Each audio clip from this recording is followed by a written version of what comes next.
어렸을 적에 아마 초등학교 쪽인 걸로 기억을 하는데, 학교 갔다가 이제 갑자기 몸이 아플 때가 있잖아요. 뭐 배탈이 났거나 아니면 감기 몸살이 갑자기 찾아왔을 때 학교에서는 특별히 조치해 줄 것이 없으니까, 물론 양호실이 있기는 했지만 열악했지 않습니까? 그래서 조퇴를 맞고 집으로 돌아올 때가 있습니다.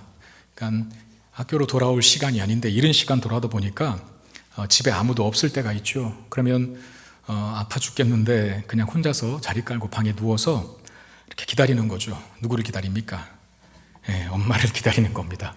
약간 속상하고 서글프고 외롭고 쓸쓸한 마음을 안고 어머님이 돌아오시기만을 기다리는데, 마침내 이제 어머님이 오시면 그냥 이렇게 어디 아프냐고, 너 왜 그러냐고 이렇게 물어보면서 이마에 손을 대시고 또 배에 손을 대시기도 합니다.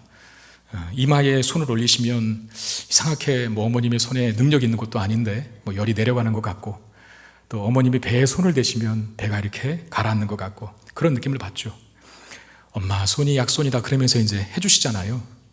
그러면 뭐가 이렇게 낫는다, 치유된다 하는 거 이전에 그냥 마음에 큰 위로를 받기 때문에 진짜 엄마 손이 그런 점에서 약손이 아닐까 하는 생각이 들어요. 근데 여러분, 육체의 어머니는 한계가 있지 않습니까? 어떤 한계를 가지고 있습니까? 늘 우리 곁에, 자녀들 곁에 함께 하시지 못하는 약점이 있죠. 한계가. 왜냐하면 저만 해도 지금 저는 김포에 살고 있고 저희 어머님은 의정부에 살고 계십니다. 이제 또 연로하시다 보니까 또 하나님 부르시면 가실 때가 있는데, 그때는 뭐 우리 곁에 계시고 싶어도 계시지 못하는 거죠. 또 인간인지라 무슨 하나님처럼 능력 있는 손도 아니고, 그래서 고치지 못하실 때도 많다는 거예요. 어머님의 손은 참 좋은 손임에 분명하지만 그 한계를 가지고 있다는 거. 그런데 우리에게는요, 약손인 엄마 손보다 더 능력 있고 또 영원토록 우리와 함께 하셔서 그 손으로 우리를 치유해 주실 분이 계십니다. 그분이 누구십니까? 우리 예수님이십니다. 예수님이야말로 진정한 약손을 가지신 분이신 거죠. 오늘 본문에도 한 병자가, 병이 든 자가 예수님께 나옵니다. 그는 나병에 걸린 사람이라고 12절에 기록하고 있는데, 예수께서 한 동네에 계실 때에 온몸에 나병 들린 사람이 있어서 예수를 보고 엎드려 구하여 이르되 주여 원하시면 나를 깨끗하게 하실 수 있나이다 그래요. 당시 이 나병 환자들은 동네로 들어올 수가 없었습니다. 왜냐하면 그게 의식적으로 또 종교적으로 부정한 병이라 취급이 되어서 다른 사람과는 어울릴 수 없는, 그러니까 떨어져서 격리된 생활을 해야 했기 때문에 동네에 들어올 수 없었습니다. 그럼에도 이 나병 환자가 예수님 계신 곳으로 나온 겁니다. 나온 이유는 분명하지 않겠어요? 자기가 나병에 걸렸는데 이 나병을 치유할 수 있는 방법이 없고, 그런데 소문을 들어보니 예수님은 막 병도 치유한다더라, 놀랍게 기적과 같이 못 고칠 질병도 고친다더라 라고 하는 소문을 들었을 것이고, 그는 예수를 믿었던 것이죠. 나도, 나병 걸린 나도 치유할 수 있는 분이심을 믿고 나왔다는 겁니다. 이 나병 환자가 사실 예수님 앞에 나오기까지 얼마나 많은 장애물들, 어려움이 있었는지는 우리가 간단하게 단순하게만 생각해봐도 충분히 짐작이 가는 대목인데, 왜냐하면 이 사람이 동네로, 격리된 마을을 떠나서 동네로 들어왔다는 것 자체가 이미 율법에 위배되는 행동입니다. 이스라엘 백성들에게 율법에 위배되는 행동을 부담을 안 가지고 자연스럽게 하는 사람은 없어요. 굉장히 큰 부담을 가졌을 것이고, 심지어는 발각되면, 들키면 어떤 제재를 당할 수도 있었기 때문에 예수님 앞에 격리된 자가, 나병 걸린 환자가 예수님 계신 곳으로 나왔다는 것, 쉬운 일이 아니었다는 거죠. 그리고 다 아시는 대로 무엇보다도 사람들의 눈을 피하지 않습니까? 그 많은 사람들의 눈을 피하기 위해서 그가 감수했던 어떤 수모들, 어려움들, 이런 거 한번 생각해 보시기 바랍니다. 더욱이 당시 많은 사람들의 관심을 받고 있는, 그러니까 주변에 늘 사람이 많은 예수님께 그가 나간다는 것, 그 앞에 선다는 것은 결코 쉬운 일이 아니었다는 겁니다. 근데 이 나병 환자는 예수님께 오기까지 자신이 감수해야 하는 그 수많은 장애 요소들과 방해물들을 감수하고 극복하고 주님 앞에 나온 거거든요. 어려움들이 있지만 그 어려움들을 극복할 만할 그런 믿음이 그에게 있었고, 그 믿음은 그로 하여금 주님 앞에 나가도록 만드는 열정으로 바뀌었다는 거예요. 그러니까 이런 사람들의 특징이 있습니다. 장애물이 있고 방해가 있고 걸림돌이 있어도 주님을 믿는 강력한 믿음으로 행동으로 옮겨내는 거. 여러분, 열정이 없는 믿음을 한번 생각해 보십시오. 그건 어쩌면 믿음이 아닐 수도 있습니다. 믿음은 반드시 열정을 수반하게 되는데, 주님을 믿는 믿음이 주님 앞에 그를 세운다라고 하는 것. 세워지기까지 수많은 장애와 방해물이 있어도 기필코 가고야만 한다는 것. 그건 열정이 있는 사람만 가능한 일이거든요. 우리가 신년 특세 할 때 두 번째 날에 말씀 제목이 지붕을 뚫고 구멍을 내는 믿음이라 그랬어요. 기억하시는 분이 계실지 모르겠는데, 그때는 마가복음 본문으로 그 중풍병자가 4명의 친구들을 통해서 예수님 앞으로 서게 되는 그런 본문을 보았잖아요. 그 중풍병자가 4명의 친구들에 의해서 예수님 앞에 서기까지 어떤 어려움들이 있었습니까? 사람들이 너무나 많이 예수님 주변에 몰려있는 겁니다. 믿음이 없었다면, 열정이 없었다면 그냥 돌아갔겠죠. 오늘 사람 너무 많다, 안 되나 보다. 그리고 포기하고 체념하고 그냥 갔을 거예요. 그런데 그들에게는 예수님이라면 내 친구 중풍병 환자를 치유할 수 있는 믿음이 있다고, 확신이 있다라고 그런 믿음을 가지고 있었고, 그 믿음이 수많은 장애물들을 보고 그냥 포기하는 것이 아니라 지붕에 올라가서 지붕의 구멍을 뚫고 중풍병 환자를 달아내리는 그런 열정으로 나타났다는 겁니다.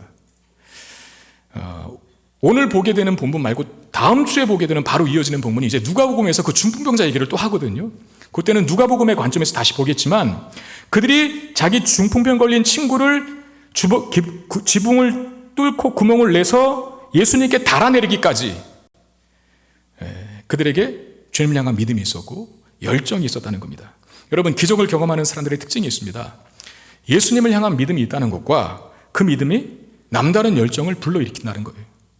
우리 2022년도 하나님께서 우리에게 주신 말씀이 기적입니다. 우리 기적의 하나님. 그래서 신년 특세를 송구영신 예배부터 시작해서 신년 특세 그리고 주일 말씀까지 기적의 하나님에 대해서 배웠는데, 그리고 저기 보면 기적의 하나님이라고 했어요. 여러분, 저는 정말 기도합니다. 저게 단지 그냥 문자로만 남지 않게 되기를, 그냥 현수막에 걸린 슬로건으로 끝나지 않게 되기를, 이 한 해 우리가 다 기적의 하나님을 경험하게 되는 축복이 있게 되기를 주의 이름으로 축원드립니다.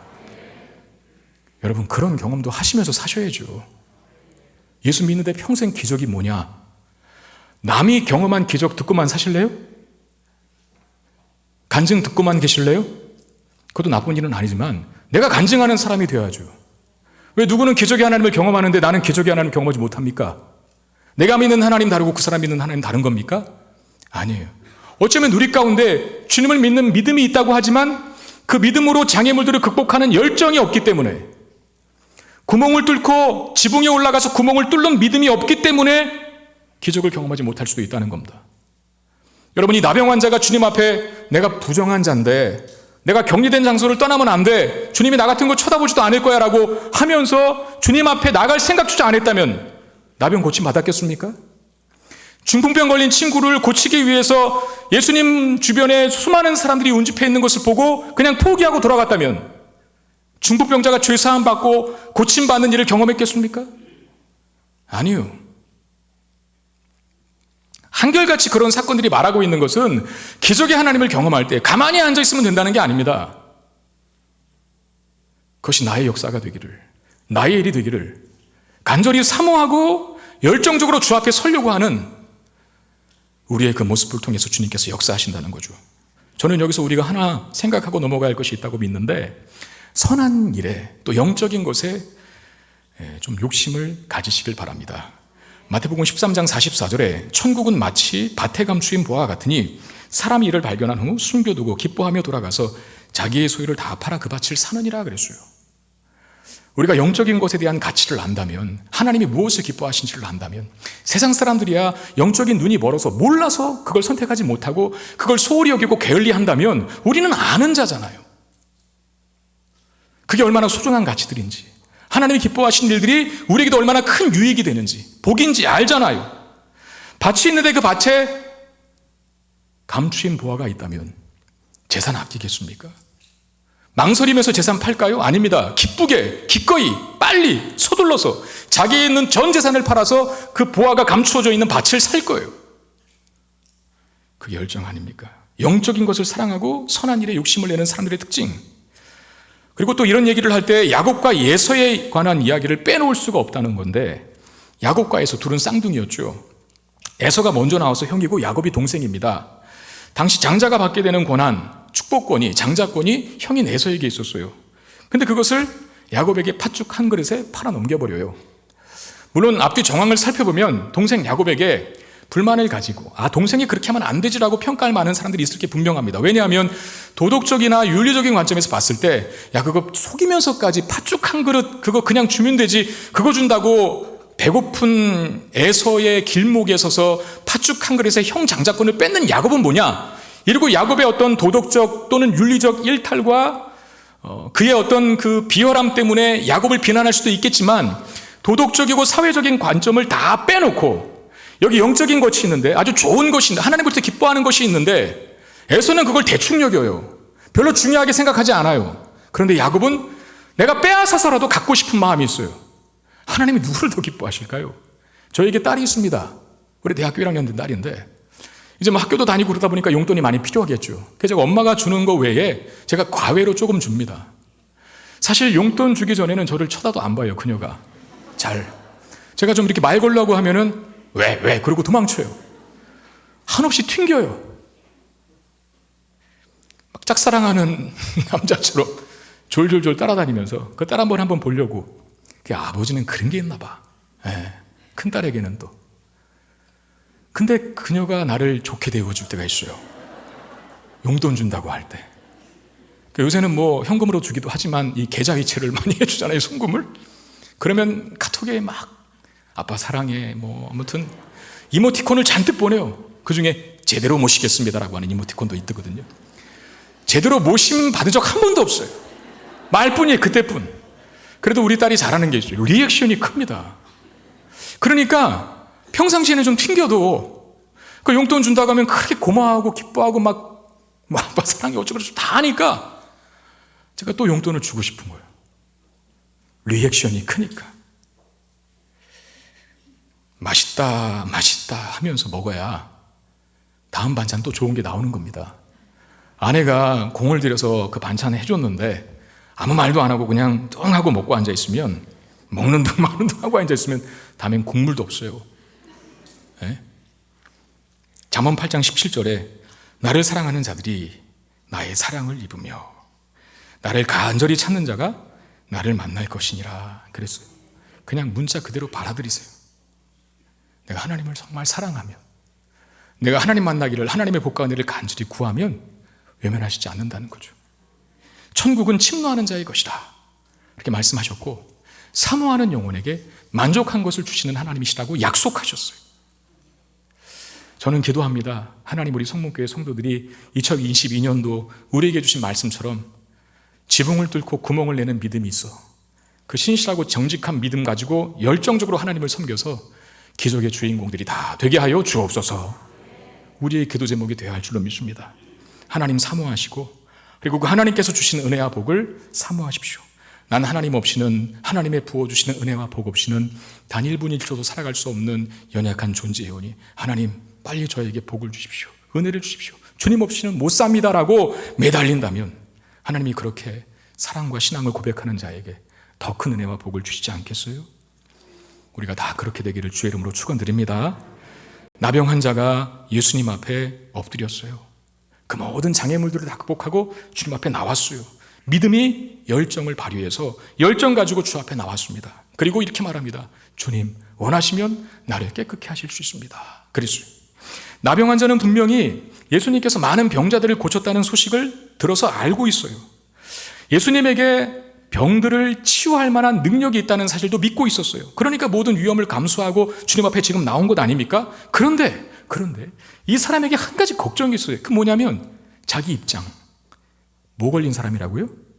나병. 예수님도 혹시 내가 나병 걸린 부정한 사람이기 때문에 날 멀리하면 어떡할까?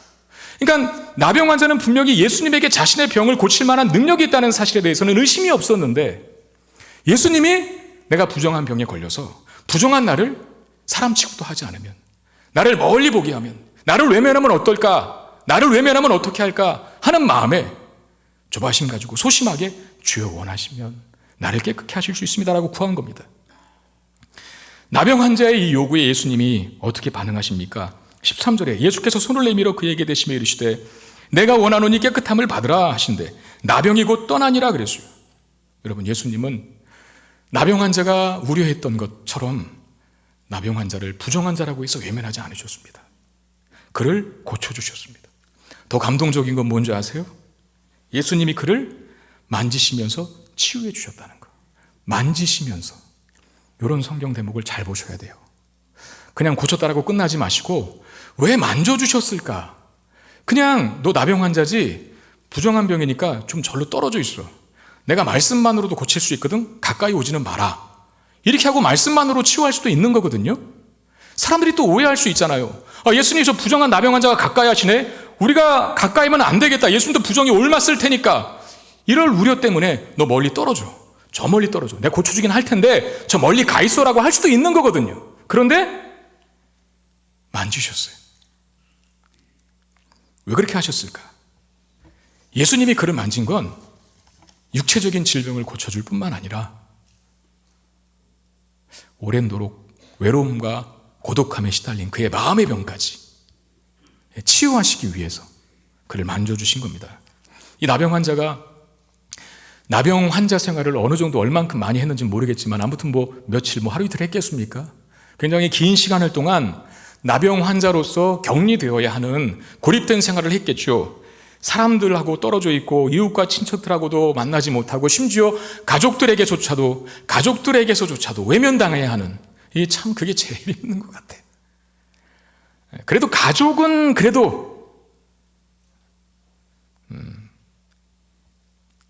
자기 아픔을 같이 해줄 수 있는 유일한 최후의 보루가 아닙니까?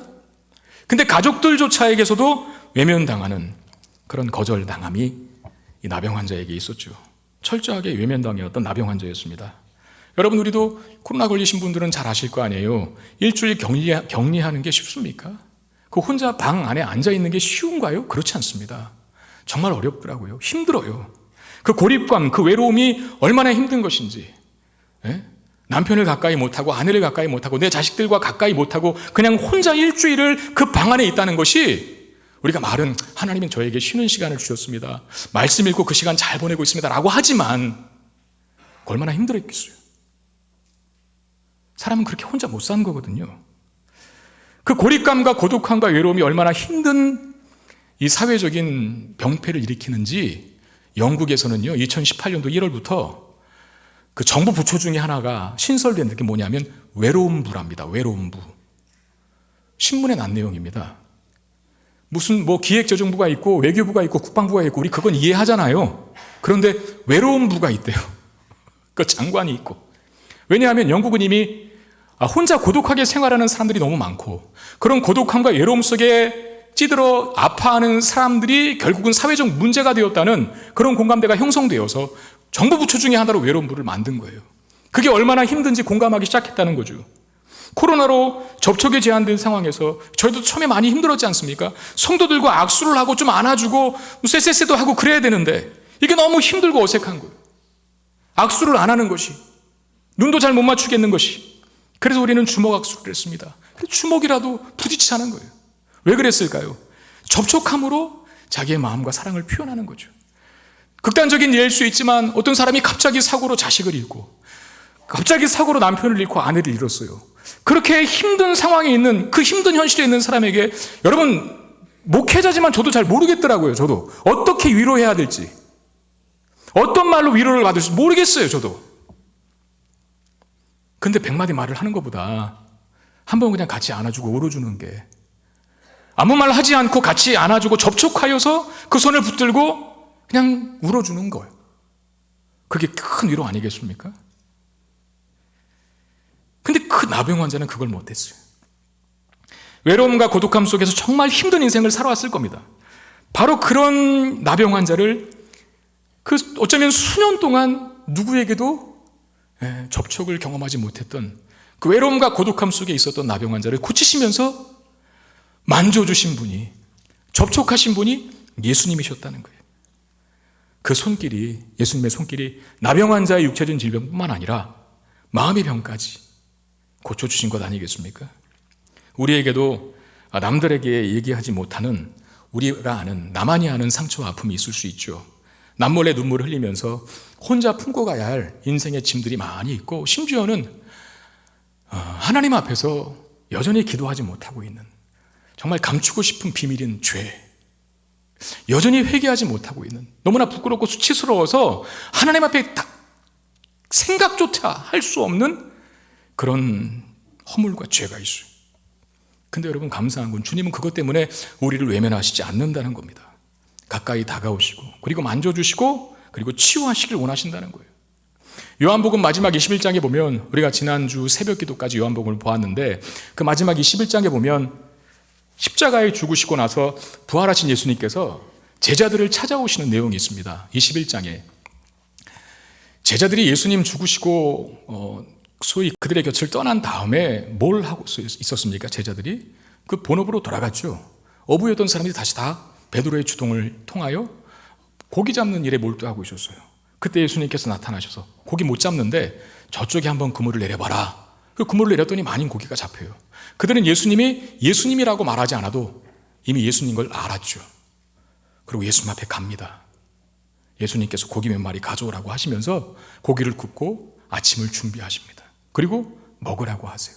그들의 허기진 배를 외면하지 않고 채워주세요. 그리고 만나 제일 먼저 말을 건넸던 대상이 있습니다. 그가 누굽니까? 베드로였습니다. 베드로는 어떤 사람이었죠? 내가 죽는 데까지 주님 가시는 어디든 내가 따라가겠습니다. 주님 죽으시는 곳에서 나도 죽겠습니다. 이렇게 말했던 베드로였거든요. 근데 예수님 잡혀가시고 끌려가시고 고난당하시죠. 어떻게 했어요? 부인합니다. 3번씩이나. 심지어 3번째에는 내가 주님을 안다면, 내가 저 예수를 안다면 나를 저주해도 된다고. 여러분, 그런 사람을 참아낼 수 있습니까? 여러분 같으면? 근데 예수님은 베드로가 먼저 찾아와서 용서를 구걸하기 전에 그렇게 실패자요, 부끄러움 수치심 속에 사로잡혀 있는 그 베드로를 먼저 찾아오셨어요. 그리고 그에게 아침을 준비해 주십니다.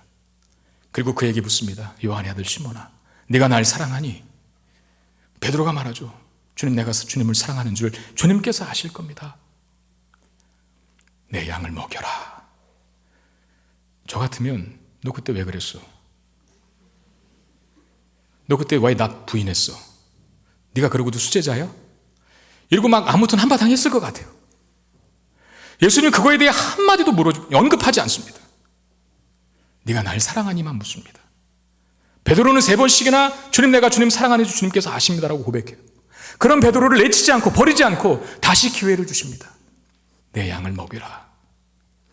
베드로가 용서를 경험한 거예요. 수치스럽고 부끄러운 죄를 안고 있는 베드로에게 주님 먼저 찾아오셔서 그의 상처와 그의 아픔을 싸매주시고 그의 죄와 허물을 용서해 주십니다. 베드로는 이후에 십자가에 거꾸로 달려 죽는 한이 있더라도 주님을 부인하지 않는 순교자가 되죠. 저는 예수님 만나기 전까지 치유받아야 할 상처가 참 많았던 사람 중에 한 사람입니다. 저에게 상처나 부끄러움과 수치심들이 한두 가지였겠습니까? 그 중에서 저에게 이 작은 키는 아주 부끄러움의 가장 1순위였습니다. 그래서 늘 신발에 깔판을 2겹, 3겹 깔창을 깔고 다녔습니다. 저희 집사람과 연애할 때는 저희 집사람이 좀 여성 중에는 좀 큰 편이라 아무튼 저는 신발을 볼 때 디자인, 색깔 이런 거 다 건너뛰고 무조건 굽이 얼마나 높은가 이것만 봤거든요. 그리고 저희 집사람한테 항상 당부했죠. 하이힐 신고 다니지 말라고. 굽 높은 거 절대 신지 말라고. 제가 지금도 그럴까요? 지금은 저희 집사람 하이힐 잘 신고 다닙니다. 왜 그럴까요? 저는 더 이상 구두에 깔창을 깔지 않습니다. 굽 높은 거 추구하지 않습니다. 왜 이렇게 됐을까요? 제 안에 상처가 치유됐기 때문에 그렇습니다. 제 안에 예수님 때문에 얻는 자존감이 높아졌어요. 제가 예수 믿고 바뀐 것 중에 하나가 당당함입니다. 저는 누구 앞에서도 주눅 잘 안 들어요. 처음에는 제가 예수 믿기 전에는 정말 부끄러움이 많은 사람이었어요. 제가 언젠가도 얘기했죠. 초등학교 때 국어책 읽으라고 선생님 시켰는데 책 읽다가 다리가 후들거려서 주저앉았던 경력이 있었던 사람이거든요. 그 트라우마가 가끔씩 제 다리로 와요. 하나도 떨리지 않는데 다리가 벌벌벌 떨고 있더라고요. 특별히 장례식 인도할 때, 장례 예배 때 그 부끄러움을 우리 부목사님들은 알고 계셔요. 네. 마음은 하나도 안 떨리는데 다리가 떨고 있더라고요. 제가 그런 사람이었거든요. 그런 과거의 이력을 갖고 있었던 사람인데 예수님 만나고 이 자존감이 높아졌다는 것은 여러분 교만해졌다, 거만해졌다 그런 말이 아니에요. 주님이 나를 얼마나 사랑하시나. 내가 키 크다고 사랑하고 키 작다고 미워하고 그런 분이 아니시잖아요. 우리 주님은 하나님이 나를 얼마나 사랑하시는지, 나를 얼마나 위하시는지, 아들 예수 그리스도를 나를 위해 죽이시기까지 하신 분이었다는 거예요. 거기에 대해 자존감이 있어요. 세상 사람들이 다 무시하고 내가 뭐 별 볼 일 없는 존재라 하더라도 하나님 없이 나는 존귀한 존재다. 그러니까 누가 앞에서도 주눅 드는 거 아니에요. 주눅 안 듭니다. 당당할 수 있습니다. 거만한과 교만한과는 다른 거예요. 주님이 나를 사랑하시기 때문에, 주님이 나와 함께 하시기 때문에 얻는 당당함. 그러니까 내가 예수님 만나기 전엔 단점으로 알고 있었고 약점으로 가지고 있었던, 누구에게도 들키기 싫었던 그 단점과 약점을 이제는 여러분 감사의 조건이 됐어요. 그 약점과 단점을 하나님 앞에 올려드립니다. 하나님, 저 이렇게 부족한 사람이고 연약한 존재입니다. 그 단점과 약점이 오히려 주님을 신뢰하게 만드는 통로가 되었고, 주님을 신뢰하니 주님의 은혜로 그 어떤 것도 바꿀 수 없는 주님의 은혜가 내 마음을 채워주더라고요. 그러니 나의 약점과 단점이, 수치와 부끄러움이 주님 앞에는 숨겨지지 않고 약점을 강점으로 바꾸시고 나의 부족함과 허물을 은혜가 머무는 통로로 바꾸시는 주님 때문에 오히려 약점과 단점들이 감사의 제목이 되었다는 것. 예수님은 제자들의 발을 씻기신 분 아닙니까? 여러분, 여러분도 가끔씩 그러잖아요. 누구한테 발 보여주기 싫은 겁니다. 양말 벗으라 하면 쉽게 양말 벗는 사람 몇 없을걸요? 누가 앞에서? 왜 그럴까요? 부끄러운 부분이거든요. 근데 예수님은 그 발을 만져주셔요. 닦아주십니다. 그뿐입니까? 죄인을 위해서 치욕스러운 십자가를 지신 데까지 기꺼이 나아가시는 분이 우리 주님이시. 낮고 천한 데까지 우리를 위해 오신 분이시라는 겁니다. 그런 주님 앞에 뭘 숨길 수 있겠습니까? 아니, 숨기지 않으셔도 됩니다. 우리의 모든 치부와 부끄러움과 수치를 다 알고 계신 주님 앞에 나 이런 사람입니다. 주님 용서해 주십시오 라고 은혜를 구하면 우리 주님께서 나병 환자를 만지셨듯이 우리를 만지실 것이고, 나병 환자를 고치셨듯이 우리를 치유해 주실 줄로 믿습니다. 이 나병 환자는 부정한 병에 걸린 자이기 때문에 격리되어야 했어요. 이 환자와 접촉하면 의식적인 면에서 부정하게 될 뿐만 아니라 종교적으로, 그리고 실제로도 이 병에 감염될 위험성이 높기 때문에 격리를 하는 거예요. 여기 한글 성경에는 나병, 우리가 보통 한센시병으로 알고 있는, 옛날에 문둥병이라 그랬는데 이제는 문둥병이라는 말을 쓰면 안 된답니다. 그게 그 사람들을 비하하는 표현이라고. 근데 이렇게 나병이라고 번역을 했지만 헬라어 원어는 레프라라고 하는 단어를 쓰는데 그게 나병뿐만 아니라 나병을 포함한 중증 피부 질환들을 다 통칭하는 표현입니다. 그러니까 어떤 피부 질환들은 감염이 될 수도 있다는 거죠. 전염이 될 수도 있었다는 거죠. 그래서 나병 환자와 접촉하면 의식적으로도 종교적으로도 부정해지지만 질병을 옮길 수 있는 그런 위험성 때문에 따로 격리를 한 거예요. 그런데도 예수님은 그에게 손을 댔어요. 두 가지 위험을 감수한 것이죠. 하나는 예수님께서도 종교적으로 의식적으로 부정하게 될 수 있는 그런 위험을 감수한 것이고, 예수님에게도 전염될 수 있었는데 그것 또한 감수하시고 나가셔서 만지신 거예요. 놀라운 건 뭡니까? 부정해지지도 않으셨고 감염되지도 않으셨어요. 반대죠, 반대. 오히려 부정한 자를 정하게 바꾸셨고 병든 자를 치유해 주셨다는 거예요. 여러분, 이게 교회의 역할이 아닌가, 저는 그렇게 믿는데요. 사도행전 9장에 보면 다메섹 도상에서 바울이 주님을 경험한 후에 정신적인 충격과 혼란, 그리고 찬란한 빛 때문에 눈이 멀어버리는 순간 맹인이 된 거죠. 그런 아픔 속에 굉장히 힘들어할 시기에 예수님께서 예수님을 따르는 한 제자인 아나니아라고 하는 사람에게 환상 가운데 나타나십니다. 그리고 아나니아에게 말씀하세요. 아나니아야, 너 바울에게 가라. 바울에게 가서 그 사람 위해 축복하고 눈을 뜨게 하고 치유해줘라 라고 부탁을 해요. 근데 아나니아가 환상 중에 만난 예수 명령을 듣고 거부합니다. 왜 거부했을까요? 아니, 주님, 저 바울이 누군지 잘 아시잖아요. 스테반 집사 죽인 사람입니다. 그리고 지금도 우리 예수 믿는 사람들, 교회를 박해하기 위해서 지금 혈안이 되어 있는 사람인데 내가 가서 그 사람 치유하다니요, 그 사람 가서 축복기도 해주라니요, 말도 안 됩니다, 주님. 그랬거든요. 주님이 그거 이해하시는 거예요. 그러면서 아나니아에게 다시 말합니다. 아나니아야, 내가 바울이 사도 되기 전에 사울이라고 하는 이름이 써있지 않습니까? 내가 사울을 세워 내 이름을 온 세상에 전하는 것으로 삼고 나의 도구로 삼고자 한다라고 말했어요. 이 두 번째 예수님의 설득에 아나니아는 사울을 찾아가서 그를 위해 축복기도 하고 그의 눈을 뜨게 하고 그를 공동체에 소개하는 통로가 되죠. 어쩌면 중간 단계가 돼요. 왜 하나님은 사울의 회복을 위해서 아나니아라고 하는 사람을 개입시켰을까? 그냥 본인이 하셔도 되잖아요. 예수님이 눈 떠라 그러면 눈 떠지는 것이고, 정신적인 충격과 혼란에 사로잡혔어도 그건 시간이 지나면 어느 정도 해결된 문제 아닙니까? 사울이 과거 유대주의자로서 여호와 신앙에 그냥 매여 있어서 여호와 신앙을 추구하는 자로서 한길 갔는데, 그걸 방해하는 예수를 믿는 이단 세력이 그의 입장에서 나타난 거죠. 근데 갑자기 자기가 예수를 만나고 이제는 예수를 전해야 되는 사람이 되니 얼마나 정신적으로 혼란이 왔겠어요. 이제 그 평생을 자기의 신조가 있고 신념이 있고 확신 속에 살아온 인생을 단번에 바꿔서 거꾸로 가야 하니까 그 외에 혼란과 충격이 없었겠습니까? 근데 그거는 그냥 시간이 지나면 어느 정도 해결될 문제인데, 왜 예수님은 그의 눈을 뜨게 하고 그의 모든 충격과 혼란을 치유할 자로 초대교회 공동체의 일원인 아나니아를 사용했을까? 교회가 그런 역할을 하는 곳이라는 것을 가르쳐주기 위함입니다. 아픈 자, 병든 자, 상처받은 자를 외면하는 것이 교회가 아니라 그들을 품어서 치유하고 회복시켜주는 중간 통로로 사용되기를 원하시는 거예요. 뭐가요? 교회가요. 교회란 그런 곳이죠. 품을 수 없는 자를 품은 곳이, 그리고 그런 자를 새롭게 만들어가는 곳.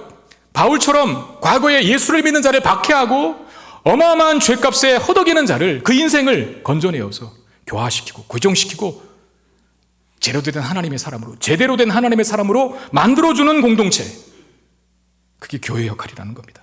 사울이 교회 안에서 그렇게 바뀝니다. 사울이 바울 되니까요. 사실 이런 교회의 모습을 이미 오늘 본문에서 주님이 보여주고 계신 겁니다. 사람들은 나병 환자와의 접촉을 싫어했습니다. 접촉하게 되면 자신도 부정해지고 질병에 감염될 수 있으니까 멀리하는 건 당연한 것이겠죠. 그런데 예수님은 가까이 하셨어요. 만지셔서 예수님도 부정해지고 예수님도 질병에 감염된 게 아니라 오히려 부정한 자를 정하게 바꾸셨고 질병에 허덕이는 자를 건강하게 만들어 주셨어요. 그게 우리의 역할이라는 겁니다. 우리는 우리 자녀들이 좋은 친구들을 만나게 해달라고 기도합니다. 그런 바람과 기도가 나쁜 것도 틀린 것도 아닙니다. 연초에 송국여시행 예배 때 보면은 이렇게 헌금을 하시면서 헌금의 기도 제목 중에 하나가, 특별히 이제 초등학교에 입학하는 1학년 자녀를 둔 햇병아리 1학년 자녀를 둔 부모들은 항상 그런 기도 제목을 써내죠. 우리 자녀가 학교에서 좋은 사람 만나고 좋은 친구들 만나게 되기를 기도하는 내용의 제목을 씁니다. 나쁜 게 아니고 틀린 것도 아니고 저도 그렇습니다. 그런 바람이겠죠. 그런데 안 좋은 친구를 만나도, 좀 험한 곳으로 가도 우리 자녀가 그곳을 아름다운 곳으로, 밝은 곳으로, 나쁜 사람을 좋은 사람으로 바꾸기를 원합니다라고 하는 기도 제목은 한 번도 보질 못했어요. 우리는 차려놓은 밥상만 좋은 거예요. 꽃길을 만들어 놔야 걷겠다. 내가 그 꽃길을 만들 생각은 안 하고, 내가 밥상 차릴 생각은 안 하고, 내가 차려서 내 헌신을 통해서 남을 먹일 생각은 안 하고 잘 차려놓은 밥상에만 숟가락 얹겠다. 그런 식으로 신앙생활할 때가 참 많습니다. 하영욱 씨라고 하는 사람이 있습니다. 장로님인 걸로 알고 있는데 이분이 사업가예요. 메이크 뮤직이라고 하는 책을 썼는데 찬양하라 라고 하는 뜻이거든요. 이 책에 기록된 이야기입니다. 한 왕이 넓은 길을 만들었대요. 대로, 킹스웨이를 만든 거예요. 근데 이 왕이 기념행사로, 왕의 대로를 만든 기념행사로 대회를 하나 열었는데 종목이 뭐냐면 이 대로를, 왕의 대로를 가장 아름답고 멋있게 완주하는 사람에게 금상자, 순금 한 상자의 상품을 주겠다, 상금을 주겠다라고 걸은 거죠. 시합 당일에 정말 많은 사람들이, 많은 인파가 그 왕의 대로를 아름답고 멋지게 걷기 위하여서 참석을 했는데, 어떤 사람은 아주 훌륭한 마차를, 삐까뻔쩍한 마차를 대동했고, 어떤 사람은 가장 튼튼하고 아름다운 신발을 신고 멋지게 달린 사람들도 있었습니다. 그렇게 많은 사람이 대로를 완주했는데, 그런데 참가자들은 결승점을 지나면서 불평을 쏟아내기 시작했어요. 아니, 왕의 대로에 이렇게 무슨 자갈이 많아? 아니, 왕의 대로에 아직도 공사 때문에 널브러진 잔해가 여기저기 펼쳐 있어서 나 달리기 참 힘들었다고, 걷기 참 힘들었다고 불평과 원망을 쏟아내는 거예요. 결승점을 지나자마자. 해가 질 때쯤에 허름한 옷을 입은 사람이 결승선을 통과했어요. 그는 왕을 찾아가 작은 금괴를 하나 건네면서 이렇게 말합니다. 왕이시여, 왕의 대로에서 자갈과 잔해가 많길래 제가 멈추고 그걸 치우다가 이 상자를 발견했습니다. 받으십시오. 왕에게 주는 거예요. 왕이 말했죠. 그 금상자의 주인은 너다. 이 시합의 승자는 다른 사람을 위해 대로를 아름답게 보수하는 사람이었다. 네가 그 일을 했으니 이건 네 거다. 그러니까 이 사람이 의도한 거죠. 왕이 자네가 많고 자갈이 많고 끝까지 달려가서 통과해 놓고선 왜 이렇게 왕의 대로가 정비가 안 돼 있어? 왜 이렇게 자갈이 많아? 왜 이렇게 공사 찌꺼기들은 많아? 이러고 불평하는 자가 아니라 그거 보면서 왕의 대로이니 하나하나 치우고 정리하고 그러다가 그거 금괴를 발견한 거죠. 그 네 거다. 그렇게 말한. 여러분들에게 질문 드리겠습니다. 내가 머물려고 하는 곳에 쓰레기 더미가 잔뜩 쌓여 있어요. 두 가지로 반응할 것이 분명합니다. 하나는 여기 더럽고 지저분하니까 딴 데 가자. 이렇게 반응하는 사람이 분명히 있을 거예요. 또 한 사람은 이렇게 반응하겠죠. 우리 치우고 여기 머물자. 정리할 생각을 먼저 하고 깨끗이 치워서 우리가 행복하게 살 뿐만 아니라 이렇게 깨끗하게 바뀐 이곳에 다른 사람들도 머물도록 하자. 뭐가 성경적인 겁니까? 뭐가 교회의 역할인가요? 예수님이 나병 환자 더럽다고 절로 가라 그랬습니까? 사울을 바울되게 하는데 교회 공동체를 썼다는 걸 기억하십시오. 우리는 그 중간 역할을 하는 자들이에요. 오늘 본문에 나타나는 예수님의 모습이 바로 우리 그리스도인들의 역할이어야 한다는 겁니다. 오늘날 이 세상에도 예수님의 손길이 필요하고 또 우리에게 그 손길을 기대하는 사람들이 가득했어요. 외면하고 피해야 할 대상이 아니라 우리가 바꾸고 변화시켜야 할 사람들이죠.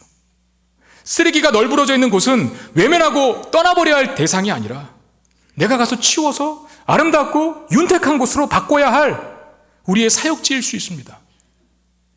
내가 머무는 곳이 처음에는 지저분했는데 내가 머물게 됨으로 깨끗해지고 내가 머무는 곳이 내가 있는 곳이 처음에는 어두웠는데 밝아지고 내가 있는 곳이 통곡과 괴로움의 고통소리 뿐이었는데 내가 들어간 이후로는 웃음과 위로와 격려가 넘치는 아름다운 공동체가 되어가는 것.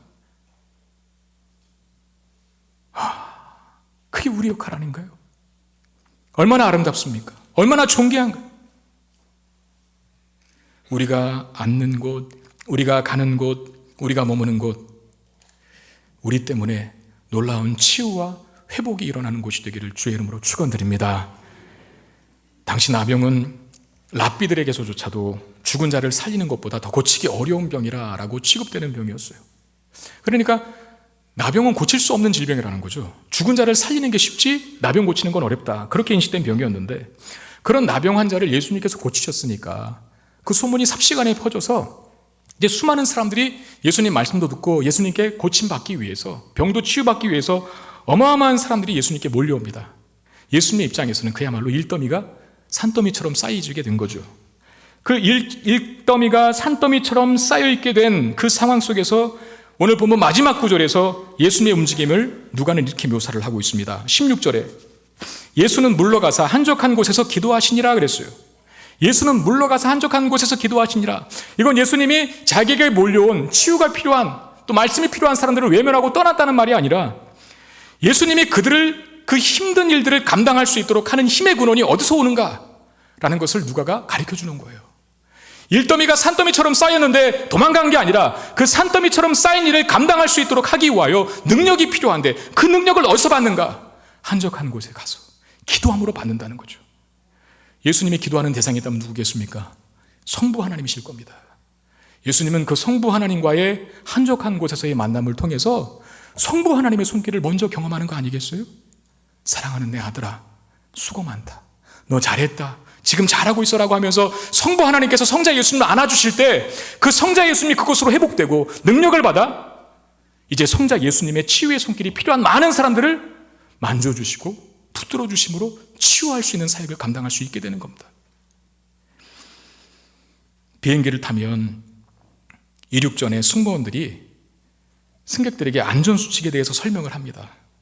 그 중에 산소 마스크 착용하는 법에 대해서 가르쳐주고 설명하는 대목이 있는데 마스크가 자동으로 내려오면 강조하는 게 있어요. 항상 너부터 쳐라. 산소 마스크 내려오면 당장 본인이 먼저 차야 한다라고 강조하면서 가르쳐요. 그 다음에 자녀들 채우고 아버지도 돕고 어머니도 도와야 한다. 여러분 같으면 어떻게 하겠어요? 우리 보통 그런 마음이 있잖아요. 위급한 상황에서 내 아들부터 챙기고 어머니 아버지부터 챙기고 하는 거 아니겠어요? 어머니 아버지에게 먼저 산소 마스크 이렇게 권해드리고 내 자녀를 먼저 채운다는 법인 거예요. 옆에 또 아내가 있으면 아내도 먼저 채워주잖아요. 그렇죠? 아내는 먼저 안 채워주십니까? 저는 아내부터 채울 겁니다. 믿거나 말거나. 말은 뭘 못합니까? 그러니까 우리가 그런 거잖아요. 어렵고 위급한 상황에 내 자녀부터 감싸 안고 내 부모부터 챙기는 것이 인간의 본성인 거예요. 근데 마스크 내려오면 반드시 산소 마스크 내려오면 너부터 차라 그래요. 왜 그럴까요? 네가 차고 정신 차려야 남을 구할 수 있다는 거예요. 네가 그거 안 차서 정신 혼미해지면 다 죽는다는 거예요. 그러니까 너부터 차, 너부터. 여러분, 이게 무슨 말입니까? 우리 교회에 비전이 있어요. 하나님과 사람을 감동시키는 회복 공동체. 저는 너무나 좋은 비전이라고 생각합니다. 하나님을 감동시키기 위해서 우리는 모이는 교회를 잘해야 돼요. 모이는 교회, 뭡니까? 예배, 말씀 듣는 거, 기도하는 거, 성도들과 교제 나누는 거, 이거 잘해야 합니다. 그리고 사람을 감동시키기 위해서는 우리는 흩어지는 교회를 잘해야 돼요. 전도하고 복음을 선포하고 선교하고 구제하고 나눠주는 일들을 잘해야 합니다. 그런데 순서는 분명히 있습니다. 사람을 감동시키기 위해서, 즉 흩어지는 교회로서의 사명을 감당하기 위해서는 하나님을 감동시킬 수 있어야 돼요. 모이는 교회를 먼저 잘해야 돼요. 왜? 거기서 능력을 받기 때문에. 거기서 흩어지는 교회로서의 사명을, 전도와 선교와 구제와 나눔의 사역을 감당할 수 있는 힘을 얻기 때문에 예수님에게 수많은 병자들이 나왔어요. 한적한 곳에 먼저 가십니다. 성부 하나님과의 관계를 통해 그의 만져주심을 경험하고 능력을 받은 예수님께서 수많은 병자들을 치유하시는 일들을 감당할 수 있었던 것처럼 우리 안에 나를 만져주시고 나를 고쳐주시는 주님의 손길을 먼저 경험해야만 그 손길이 없어 방황하고 힘들어하는 누군가를 돕는 복의 통로로 우리가 사용될 수 있다는 겁니다. 그렇습니다, 여러분. 하나님과의 관계로부터 흘러나오는 사역이 되어야만 지치지 않는 법이죠.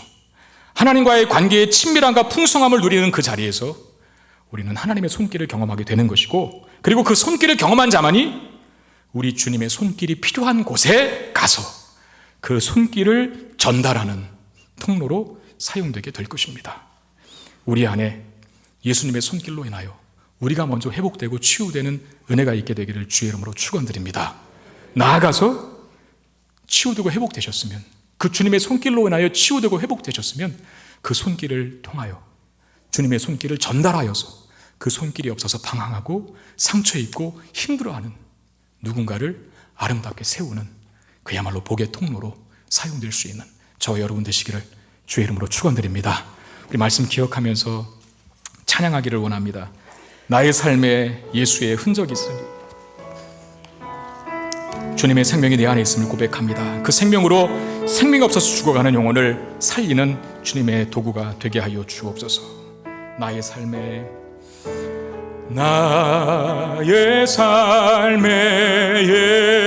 예수의 흔적이 있으니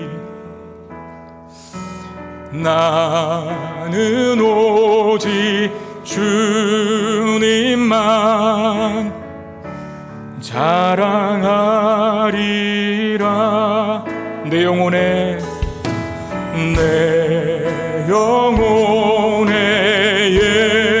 예수의 생명이 있으니 나는 오직 주님만 증거하리라. 주만 섬기리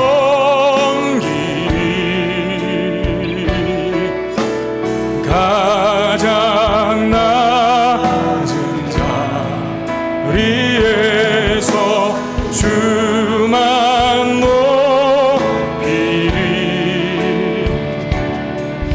내 생명 다하여 주만 섬기리. 주만 섬기리 가장 낮은 자리에서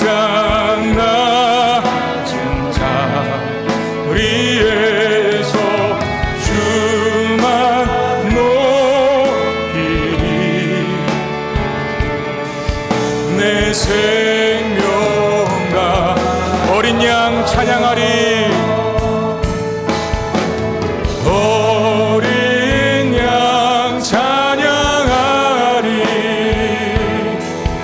내 평생 그 하나로 충분해요. 어린 양 찬양하리. 내가 주의 어린 양 찬양하리. 어린 양 찬양하리. 내 평생 그 하나로 충분합니다. 아멘.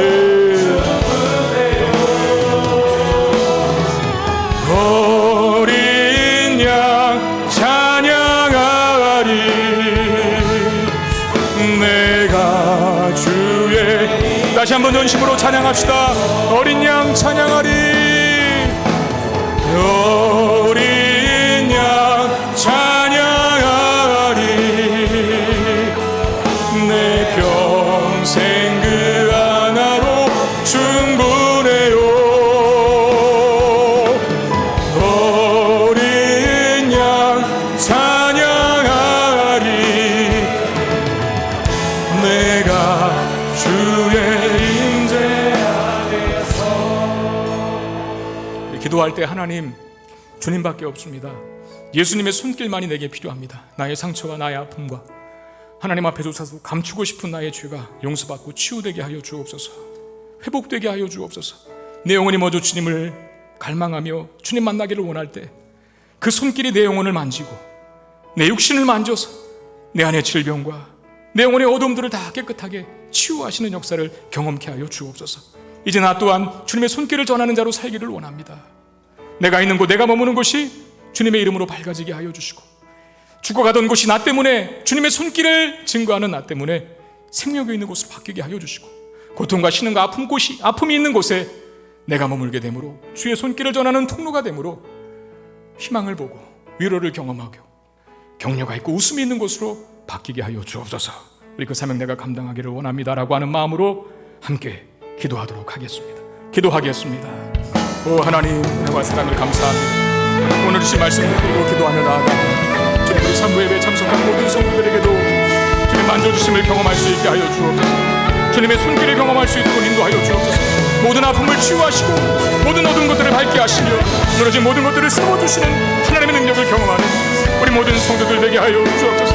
우리 하나님 앞에서조차도 고백하기 힘든 나의 수치와 나의 부끄러움들을 다 내려놓고 나의 연약한 것까지도 십자가를 찢는 것도 가진 주님을 기억하며 감추지 말고 주님 나에게 은혜를 주옵소서. 주님 나를 고쳐주옵소서. 주님 나를 회복시켜 주옵소서라고 기도하는 주의 백성들 찾아가 만져주셔서 외면하지 않으시고 거부하지 않으시는 하나님께서 만져주심으로 인하여 온전한 치유를 경험케 하여 주옵소서. 이제 치유받은 내가 주님의 손길을 전하는 전달자가 되기를 원합니다. 죄복과 은혜를 알리는 복의 동로로 사용되기를 원합니다. 내가 있는 곳이 주 예수 그리스도의 손길을 전하는 자로서의 나의 상태를 밝아지게 하시고 고쳐지게 하시고 회복되게 하여 주옵소서. 어둠 가운데 있는 자들이 밝은 곳으로 나오게 되게 하시고 죽음의 기운 때문에 허덕이는 자들이 하나님 생명을 회복할 수 있도록 인도하여 주시고 상처와 아픔과 굶어 터져버린 연약함으로 인하여 고통을 무심하는 자들이 우리가 전한 예수 그리스도의 손길로 인하여 회복되고 위로를 경험하고 격려함 받는 역사가 있게 해 주옵소서. 우리 교회가 그 사명 감당하게 되기를 원합니다. 우리가 그 사명 감당하게 되기를 원합니다. 예수의 손길을 경험한 우리를 통하여 그 손길을 증거하는 전달자로 살아가는 우리 가정이 회복되게 하시고 나의 직장이 회복될 수 있도록 인도하시고 내가 가는 모든 생명력이 주님의 이름으로 할려가지고 회복되는 역사를 허락해 주옵소서. 오 하나님 참고 주옵소서. 오 하나님 우리에게 임하여 주옵소서. 우리를 만져주시고 주님의 손길로 우리를 고쳐 주옵소서. 주님 믿습니다.